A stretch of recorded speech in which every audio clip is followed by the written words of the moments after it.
lot of my buddies down there call me Uncle Tom because I take care of the guy. Awesome. Well, I'm glad you're taking the time to interview. This is very important. Oh, I think this issue really needs to be addressed. There's a lot of us out here, and there's quite a few people that are hardcore street don't like to go into the shelters. A lot of the staff in there, they talk to you very disrespectful and shit, and if you confront them on it and say, hey, you know, don't talk to me like that, you know, they get mad and threaten to throw you out. So a lot of us don't want to deal with that shit, so we just stay out here in doorways on top of the docks, get a couple blankets. Pine Street Outreach can buy night, get a couple blankets, soup or chocolate, a couple sandwiches, maybe a piece of fruit and crackers. And up in the Commons, all winter, every night, there's a church band or some organization come to give us clothes and food. And a lot of us that are out here that stay out all the time, we stick together, we're pretty tight. If one has a problem, then we all have a problem. Sort of like, kind of like 3 Musketeers, but a lot more working kind of way. And a lot of us, we have really good attitude, and we want to do things and help ourselves. Like there's his newspaper called Spirit Newspaper. Yep. And a lot of homeless people. You know, and that helps them help themselves. I mean, you buy it for, you know, whatever they're paying for it, and then you sell it for $1. And a lot of times people are very nice, and they give you $1 or $2, or even $5, just give it to you, don't even want to pay for it. You know, so you usually make out pretty good. And anytime I come across people that are doing positive things, even a small program or whatever, you know, I try to help. Even though I don't have much, I'm out here. When someone's trying to make any kind of situation better, I want to get on board with that and do what I can.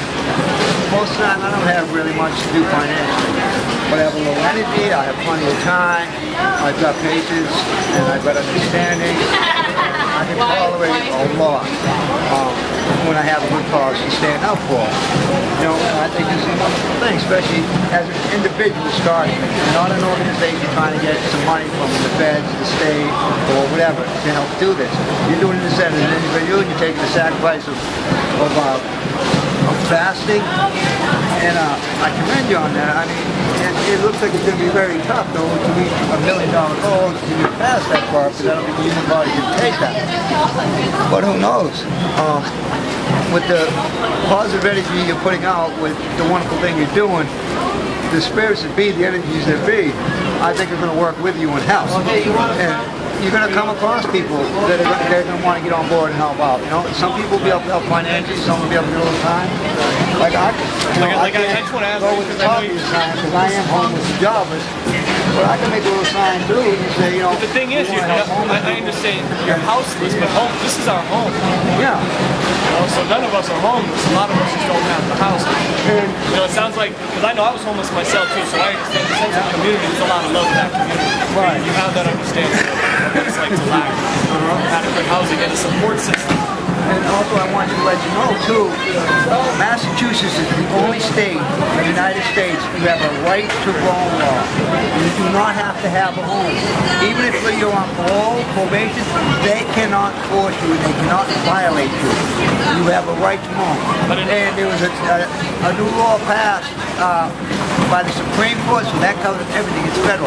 If you're sleeping in a doorway, they can come and tell you to leave if it's private property or a store or something, but they cannot harass you or mess with your property. Like they always trying to destroy our property, so we're not moving quick enough, so they take our shit, push it out the street, whatnot, we're trying to get together. There's a law that the Supreme Court passed now that they cannot harass homeless people or destroy their property. They can tell them to leave if they're on private property, but they cannot do that. And anyone who's homeless, who's sleeping out here, please go to the library or even to Harvard. The law students will look it up for you. Even get the citing carried on you. But just don't be smart ass when the cops come up in your face. So look, I'm sorry, sir, I respect that and I will move. But also, I would like you to see this. This is a law, and you are a cop. This is a right to roam law. Massachusetts is the only state in the union. I'll move, I'm not giving you a hard time. But I want to let you know this. And a lot of times, there's a lot of decent cops up there. I'm not going to say all cops are assholes, there are a few, but in any group or organization, there's a few people that aren't really about it. But there's a lot that will tell you, oh, you can, you know, once you go over here or go over there, you're not going to get harassed. You know, so with like, I'm sorry, I'm terrible with names. Justice. Like Justin said, you know, if we work together and help one another, that's how it stays afloat. It's like a boat. And especially in the old days, the boats were made of wood. So you have fire, everybody gets out. Or if you got a leak in the boat, Somebody just used that same analogy about a half hour ago. Really? Yeah, Johnny. It's like if you give me Johnny a mentioned that fish, right before Okay. he left. Yeah. if you come by and I'm homeless and you give me One a more fish, okay, I synchronicity ate for you. today. But he comes by and teaches me to fish. Right. Now I eat for a lifetime. And Michelle And now said that imagine last if we night. applied the same principle to teaching a person how to build a house, Right. so they can have a home for the rest of their life. Like simply, No, it's not if a everybody far-fetched who's walking thing. around here Right. picked up one piece of trash, we wouldn't need the downtown ambassadors. So See, much this, to this, do man, that. this man right here You know? just may have the $1 million What idea. is so That's right. hard If I could ask you about again, each person just saying, Right. okay, I'm going to pick up this zipper button, throw Right. it away. He picks up that little piece of paper. She Right. picks up that one. This place should be so clean. right, And it's ours. This is Boston. This is our friggin' home. right on. Why not keep it clean? It's a beautiful city. Every single thing you could want is within reach in Boston. Yep. There is nothing within reason that you can't get to in Boston. She's a beautiful city. Right on. You know? And the work you do, I don't know exactly how, but I want to get you on board somehow. I want to get you involved. You know, when I see him get talking to a couple minutes, I want to get your number so I can give it to him and have him call you, because you two connect, because you're both, he's got a real clear, fantastic idea, and he's got politicians and everything involved, he's got organizations, because the place he's talking about building is like $7 or $8 million just to build the place, you know. But what he's got, the ideas he's got going on, he's been working on this for many years too. He's got it all down on paper, just like starting a business and whatnot. Right. And the guy's very intelligent, he's very sharp, he's very fast-minded, you know, so I can see you two getting together, it's like, wow, man. I'm definitely interested in doing that, so we'll exchange contact. Before we wrap up on the video though, if I could just ask you Sure. the same question that we're trying to ask everybody to spark a national discussion, starting right here in Massachusetts, or Boston, downtown Crossing. Okay. If you were awarded, or the decision maker, for spending that $1 million to help the homeless in Massachusetts, provide a sustainable program, initiative, or platform. Self-sustaining. Yeah, self-sustaining, absolutely. Self is With love very and comfort. Right. Do you have any ideas on a way that $1 million can be spent? Now, what I would do, I don't know exactly how to advertise it, but I would advertise to like the big businesses, like that big place right there, DDY over here. It's $1 million bank there. They pay the rent for the Veterans Center. I would try to advertise to organizations like that, Macy's and other big organizations. So look, here's what we're trying to do. We're trying to figure out how to help the homeless situation, make it self-sustaining, and provide these people love and comfort too. Not just shelter and some food, Right. a place to wash your fucking ass. Oh, I'm sorry. No, you're good. That's all good. Keep it A place real. just to wash, you know, your Keep it butt. real. But to really be treated like a human being and be loved and respected, we're forms. All we need to know is how to receive love and how to give love. All we need to do is be protected until we're old enough, strong enough, smart enough, not smart enough, but know enough to do it ourselves. You know. But in a lot of these shelters, like this new one at 112 Southampton, I think it is, right across from the fire department headquarters, they are really, the staff are act like real animals. Like they give you a snack at 10 o'clock at night, which I appreciate. It's good. A couple of peanut butter jelly sandwiches, a couple of cereal bars, and a juice box or a juice bag. When I get into my first night there, I get into the line, and I see them throwing the food. One of the workers is throwing the little paper bags of food to the people, and they're all laughing and giggling about it. That's disrespectful. So about Yeah, that's three not- guys ahead of me, I step out of line and said, "Hey, don't throw my fucking food." Right, like And you the should. staff says, "Hey, watch your mouth, don't."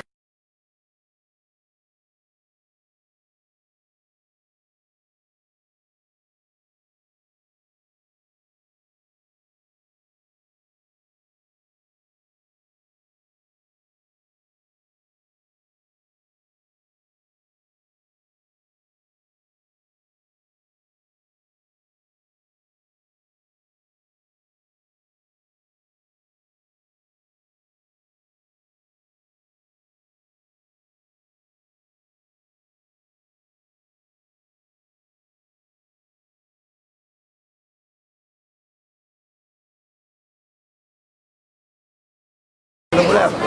You know, 'cause that makes me feel good. Tom, would you be interested in being a part of the committee that helps determine how that money is spent? I sure would. Yeah, anything I could do to help, I'd be glad to get on board. Because I'd prefer, since I initiated it, I'd like to build a team of people that are either homeless now or formerly homeless, that have that understanding.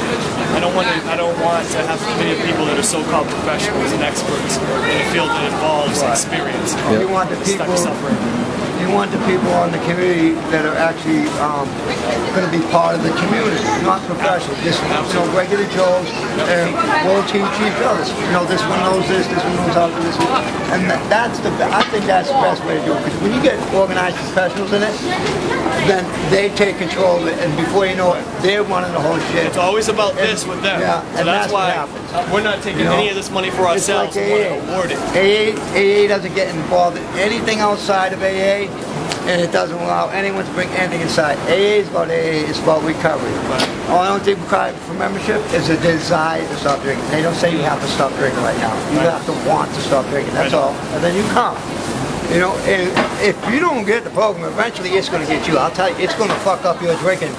It is. Because when you go back to the bar, back to the corner, you get your bottle, there's going to be little things you heard in there that are going to click every now and again. Right. Like It's the them influence. silly little slogans. Yep.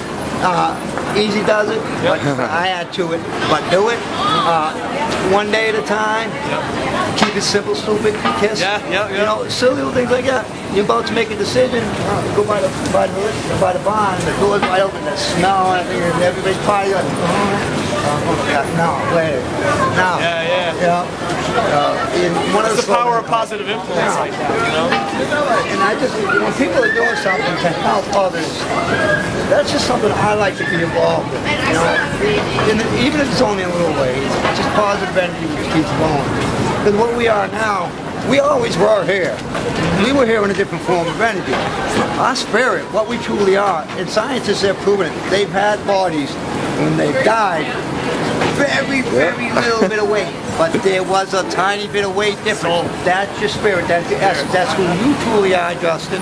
That's who you truly are, that's who I truly am, this young lady, the little girl, the baby, and that never ends. It comes back in another form. It may not be a human form, I don't think, most likely, I don't believe it's human form. I don't really believe in that reincarnation stuff. But you're an energy and you're going to come back somewhere. Right.